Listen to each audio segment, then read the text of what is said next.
ആദിയിൽ ദൈവം ആകാശവും ഭൂമിയും സൃഷ്ടിച്ചു. ഭൂമി രൂപരഹിതവും ശൂന്യവുമായിരുന്നു. ആഴത്തിനു മുകളിൽ അന്ധകാരം വ്യാപിച്ചിരുന്നു. ദൈവത്തിൻ്റെ ചൈതന്യം വെള്ളത്തിനു മീതെ ചലിച്ചുകൊണ്ടിരുന്നു. ദൈവം അരുളിച്ചെയ്തു, വെളിച്ചം ഉണ്ടാകട്ടെ. വെളിച്ചം ഉണ്ടായി. വെളിച്ചം നല്ലതെന്ന് ദൈവം കണ്ടു. അവിടുന്ന് വെളിച്ചത്തെ ഇരുളിൽ നിന്ന് വേർതിരിച്ചു. വെളിച്ചത്തിന് പകലെന്നും ഇരുളിന് രാത്രിയെന്നും പേരിട്ടു. സന്ധ്യയായി, പ്രഭാതമായി, ഒന്നാം ദിവസം. ദൈവം വീണ്ടും അരുളിച്ചെയ്തു, ജലമധ്യത്തിൽ ഒരു വിതാനം ഉണ്ടാകട്ടെ.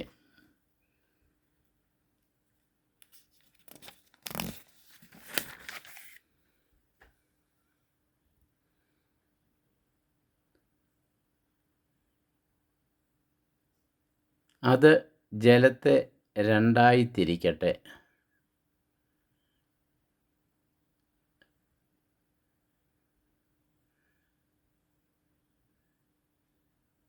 ദൈവം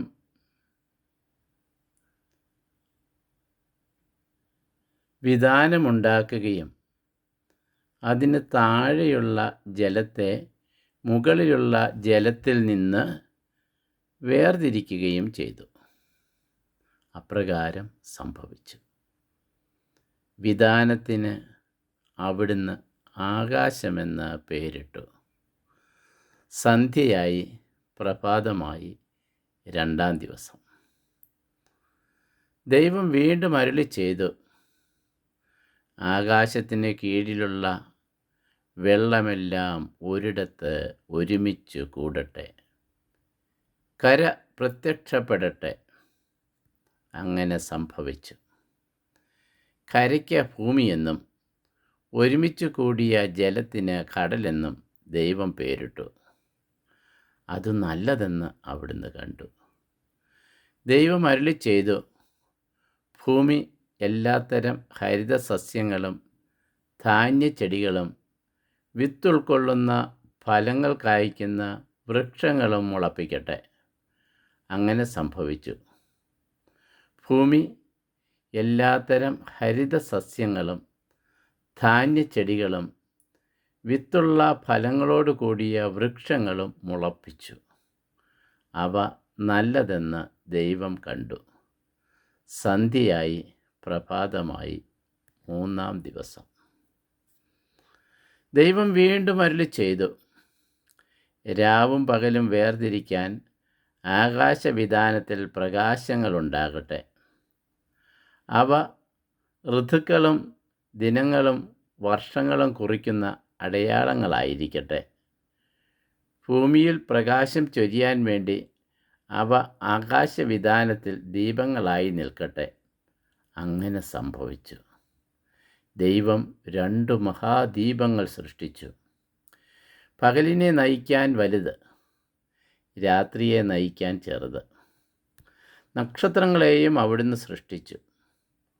ഭൂമിയിൽ പ്രകാശം ചൊരിയാനും രാവിനെയും പകലിനെയും നിയന്ത്രിക്കാനും വെളിച്ചത്തെ ഇരുളിൽ നിന്ന് വേർതിരിക്കാനും ദൈവം അവയെ ആകാശവിതാനത്തിൽ സ്ഥാപിച്ചു.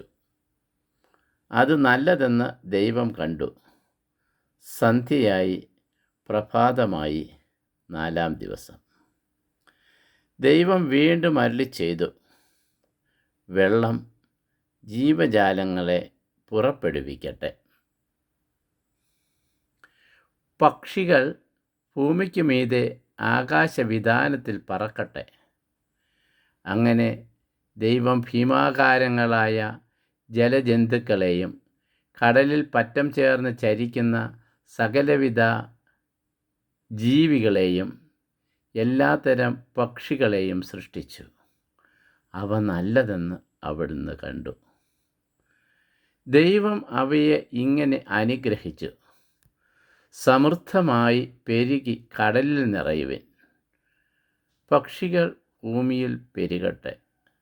സന്ധ്യയായി, പ്രഭാതമായി, 5-ാം ദിവസം. ദൈവം വീണ്ടും അരുളിച്ചെയ്തു: ഭൂമി എല്ലാത്തരം ജീവജാലങ്ങളെയും, കന്നുകാലികൾ, ഇഴജന്തുക്കൾ, കാട്ടുമൃഗങ്ങൾ എന്നിവയെ പുറപ്പെടുവിക്കട്ടെ. അങ്ങനെ സംഭവിച്ചു. അങ്ങനെ ദൈവം എല്ലാ ഇനം കാട്ടുമൃഗങ്ങളെയും, കന്നുകാലികളെയും, ഇഴജന്തുക്കളെയും സൃഷ്ടിച്ചു. അവ നല്ലതെന്ന് അവിടുന്ന് കണ്ടു. ദൈവം വീണ്ടും അരുളിച്ചെയ്തു: നമുക്ക് നമ്മുടെ ഛായയിലും സാദൃശ്യത്തിലും മനുഷ്യനെ സൃഷ്ടിക്കാം.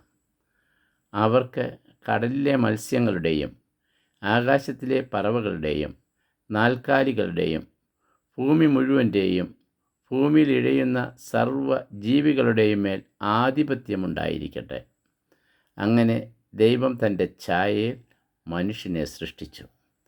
ദൈവത്തിൻ്റെ ഛായയിൽ അവിടുന്ന് അവനെ സൃഷ്ടിച്ചു. സ്ത്രീയും പുരുഷനുമായി അവരെ സൃഷ്ടിച്ചു. ദൈവം അവരെ ഇങ്ങനെ അനുഗ്രഹിച്ചു: സന്താനപുഷ്ടിയുള്ളവരായി പെരുകുവിൻ. ഭൂമിയിൽ നിറഞ്ഞ് അതിനെ കീഴടക്കുവിൻ.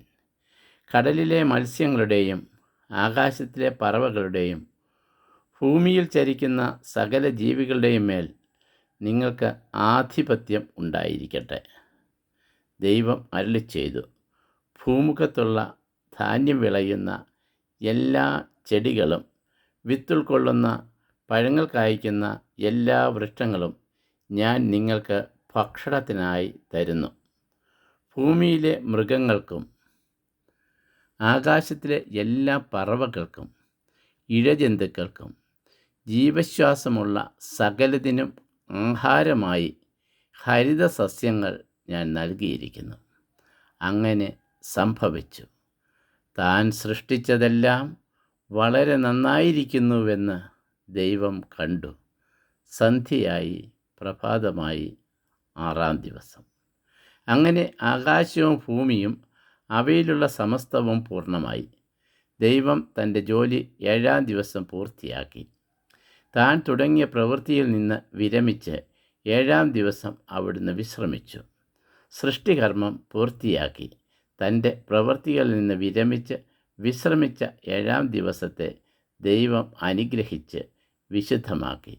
ഇതാണ് ആകാശത്തിൻ്റെയും ഭൂമിയുടെയും ഉൽപ്പത്തി ചരിത്രം.